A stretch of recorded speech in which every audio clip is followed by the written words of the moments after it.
안녕하세요. 모두가 사는 교회 올리브교회 박종범 목사입니다. 오늘도 하나님의 은혜와 평강이 우리 주 예수 그리스도 안에서 저와 우리 모두에게 넘쳐나길 주의 이름으로 축복합니다. 오늘은 신명기 28장 36절에서 46절 말씀에 근거해서 하나님의 말씀을 떠난 자의 결과라는 제목으로 하나님 말씀을 전하도록 하겠습니다. 오늘 본문에서 하나님께서는 말씀을 떠나고 말씀에 순종하지 않은 자의 결과가 어떠한지를 말씀하고 있습니다. 신명기 28장은 1절부터 68절까지 되어 있는데 1절부터 14절까지는 복에 관한 말씀이고 그리고 15절부터 68절까지는 저주에 관한 말씀입니다. 우리 주님께서는 복과 저주를 항상 동시에 말씀하셨지만 복보다는 저주, 즉 경고의 말씀을 더 많이 하셨다는 것, 우리가 항상 이 사실을 기억해야겠습니다. 그래서 성경 말씀에 경고의 말씀이 더 많듯이 설교 말씀도 경고의 말씀이 더 많아야 한다는 것, 이런 것들을 기억하시면서 오늘 우리에게 주시는 경고의 말씀을 우리가 살펴보도록 하겠습니다. 우리 주님께서는 45절, 46절에서 이렇게 말씀합니다. 내가 내 하나님 여호와의 말씀을 청종하지 아니하고 내게 명령하신 그의 명령과 규례를 지키지 아니하므로 이 모든 저주가 내게 와서 너를 따르고 내게 이르러 마침내 너를 멸하리니 이 모든 저주가 너와 내 자손에게 영원히 있어서 표징과 훈계가 되리라. 우리 주님께서는 말씀을 떠나면 너뿐만 아니라 너의 자손까지 이 모든 저주가 임할 것이다 라고 말씀하십니다. 이 말씀은 경고라는 것을 기억해야 됩니다. 아직 이스라엘 백성들은 가나안 땅에 들어가지 않았습니다. 가나안 땅에 들어가기 직전에 하나님께서 미리 경고해 주신 말씀이다. 이것을 참조하면서 오늘 말씀에서 말씀을 청종하지 않으면, 말씀을 듣고 순종하지 않으면 이 모든 저주가 우리 자신뿐만 아니라 자손에게도 임한다라고 경고하고 있습니다. 그러면 그 하나님께서 말씀하시는 그 저주라는 것이 무엇인가? 말씀을 통해 간단하게 살펴보도록 하겠습니다. 첫째로는 포로로 끌려가 비방거리가 된다는 것입니다. 오늘 본문 36절, 37절에 이렇게 말씀하고 있습니다. 여호와께서 너와 내가 세울 내 임금을 너와 내 조상들이 알지 못하던 나라로 끌어가시리니 내가 거기서 목석으로 만든 다른 신들을 섬길 것이며 여호와께서 너를 끌어가시는 모든 민족 중에서 내가 눌림과 속담과 비방거리가 될 것이라. 우리 주님께서는 말씀을 떠나면 포로로 끌려가서 거기에서 목석으로 만든 우상 섬기면서 비방거리가 될 것이다, 이렇게 말씀하고 있습니다. 이것은 우상 숭배를 하라는 그런 의미가 아니라 우상 숭배를 강요받게 될 것이다, 그런 의미라는 거죠. 그러면서 이스라엘 백성들이 비방거리가 될 것이다 라고 주님이 말씀하십니다. 이것이 오늘 본문에서 말씀하는 말씀을 떠난 자의 첫 번째 결과입니다. 두 번째는 수고하는 것에 대한 열매를 얻지 못한다 라고 주님이 말씀하십니다. 38절부터 이렇게 말씀합니다. 내가 많은 종자를 들에 뿌릴지라도 메뚜기가 먹음으로 거둘 것이 적으며 내가 포도를 심고 거둘지라도 벌레가 먹음으로 포도를 따지 못하고 포도주를 마시지 못할 것이며, 한마디로 말하면 우리가 수고하는 것에 대한 열매를 다 빼앗긴다라는 것입니다. 수고의 열매를 얻지 못하고 누리지 못하고 빼앗기는 것, 이것이 바로 두 번째 오늘 말씀에서 말씀을 떠난 자의 저주라는 것입니다. 세 번째로는 채권자에서 채무자로 전락한다라고 말씀합니다. 43절, 44절에 이렇게 말씀합니다.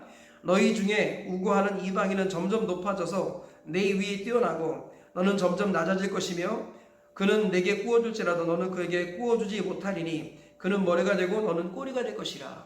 우리 주님께서는 1절부터 15절 사이에서 꾸어줄지라도 꾸지는 않을 것이다, 즉 채권자가 되게 하시겠다고 하셨는데 오늘 본문에서는 말씀을 떠나면 채권자에서 채무자로 전락하고 만다, 이렇게 말씀하는 겁니다. 그래서 이방인들을 섬기는 자가 되고 말 것이다, 주님은 그렇게 말씀하고 계시는 것입니다. 오늘 이 말씀을 통해서 우리가 얻을 수 있는 교훈을 몇 가지 살펴보도록 하겠습니다. 첫째로 말씀에 순종하는 것이 가장 바르고 가장 빠른 길이다 라는 것입니다. 우리 주님께서는 우리가 우리 육신의 수준을 벗어날 때 영의 수준으로 살 수 있다고 말씀하죠.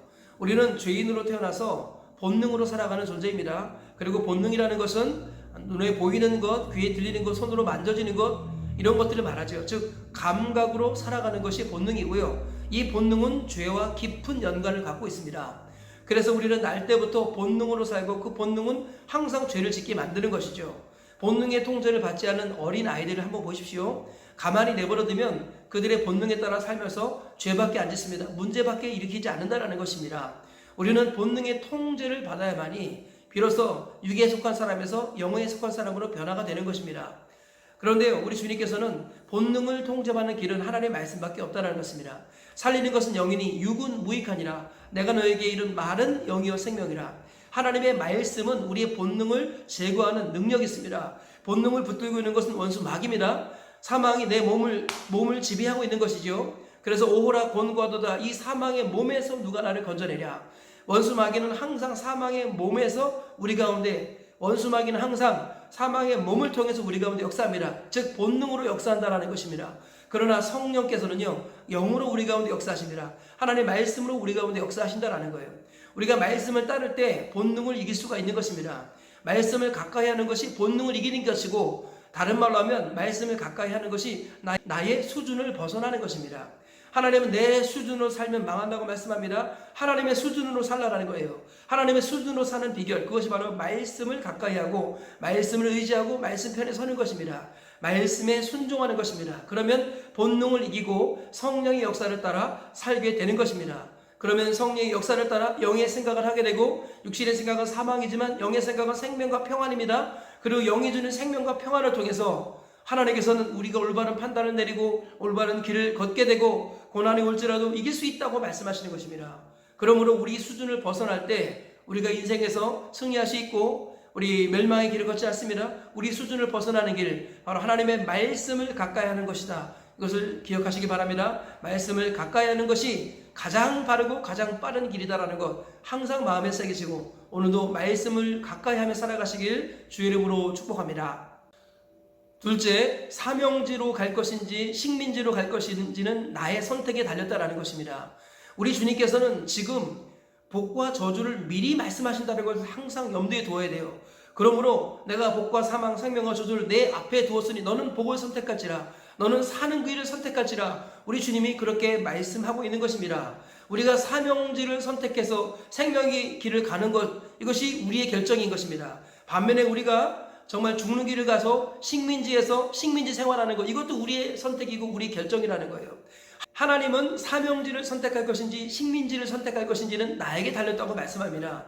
그러므로 우리는 사명지를 선택해야겠습니다. 하나님의 말씀이 무엇이라고 말하는지, 우리 주님이 나에게 원하는 것은 무엇인지 먼저 하나님의 나라와 의를 구하는 사명지를 선택하며 살아갈 때 하나님께서는 머리가 될지언정 꼬리가 되지 아니하고 꾸어질지언정 꾸지 아니하며 위에 있을지언정 아래에 있지 아니하고 들어가도 복을 받고 나가도 복을 받겠다고 주님이 말씀하셨습니다. 반면에 하나님의 말씀을 따라 우리 살지 아니하고 식민지를 선택하면, 즉 말씀을 벗어나서 자기 수준에 오른 대로 살아간다면 그 사람은 종이 되어 살 것입니다. 하나님께서 주신 복을 누리지 못하고 남에게 지배를 받으며 꼬리가 될지언정 머리가 되지 아니하고 꿀지언정 꾸어주지 아니하고, 그리고 아래에 있을지언정 위에 있지 아니하고 들어가도 저주를 받고 나가도 저주를 받는 이런 일들을 우리가 겪게 되는 것입니다. 생명과 사망, 복과 저주는 나에게 달린 것입니다. 하나님께서 우리의 의지를 존중해 주시기 때문이에요. 하나님 우리를 로봇으로 만들지 않으시고 사랑으로 인격으로 만드셨기 때문에 우리가 사망을 선택한다면 하나님 우리가 사망에 이르도록 내버려 두실 수밖에 없습니다.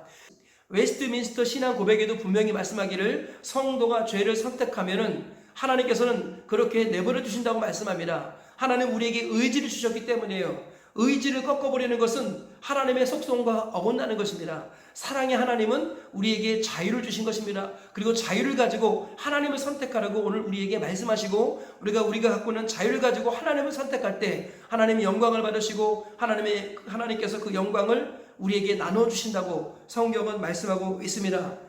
그러므로 말씀의 이끌림을 받고 성령의 이끌림을 받아 오늘도 사명지를 선택하시기 바랍니다. 하나님이 기뻐하시는 일을 먼저 행하시길 바랍니다. 먼저 하나님의 나라와 의를 구하시기 바랍니다. 말씀이 무엇이라고 말하는지 순종을 선택하시고 섬김을 결단하시기를 축복합니다.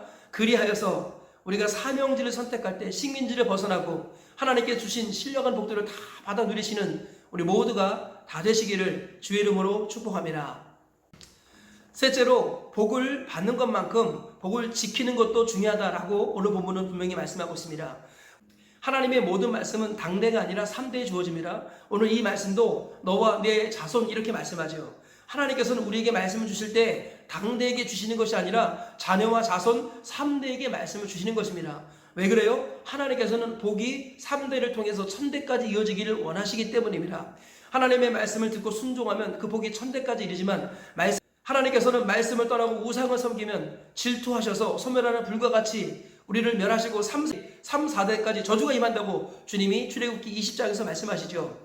하나님께서는 우리가 복을 3대를 통해 1000대를 누리기 원하십니다. 하나님의 말씀은 당대가 아니라 3대에게 주어졌다는 것입니다.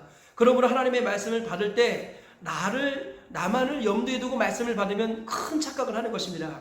하나님의 말씀은 3대를 염두에 두고 받아야 합니다. 그래서 집안의 가장이나 집안의 우두머리나 지도자는 항상 자녀와 자손이 함께 말씀을 들을 수 있도록 해야 한다는 거예요.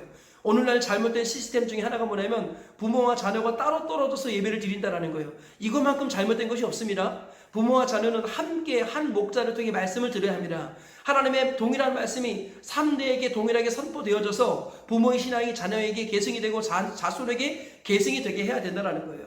그래서 하나님의 말씀을 부모가 받아서 그 말씀에 순종하지만 그 복을 자녀에게까지 이어지게 만들고, 이것은 또 다른 차원의 수고와 노력이고 또 다른 차원의 선한 결단이 필요하다는 것입니다. 내가 개인적으로 말씀에 순종하는 것도 결단이 필요하고 내가 복을 받아 누리는데도 결단이 필요하지만 동일하게 이 복이 자녀와 자손에게 흘러가도록 하는 것에 동일한 결단과 수고가 있어야 한다는 것입니다. 그래서 하나님의 말씀이 울려 퍼지는 자리에 반드시 자녀와 자손이 있게 만들어야 됩니다. 주중에 드리는 모든 예배에 자녀들이 있게 만들어야 돼요. 수능이 아무리 중요하다 할지라도, 중간고사, 기말고사, 모의고사가 아무리 중요하다 할지라도, 직장이 아무리 중요하다 할지라도 하나님의 말씀이 울리는 자리에 자녀들이 반드시 있게 만들어야 한다는 것입니다. 특별히 어린 자녀들이 말씀이 울리는 자리에 항상 있게 만들어야 됩니다. 주일에만 예배를 드리는 썬데이 크리스찬이 되어서는 안 되는 것입니다. 주중에도 예배를 드리게 해야 하는 것입니다.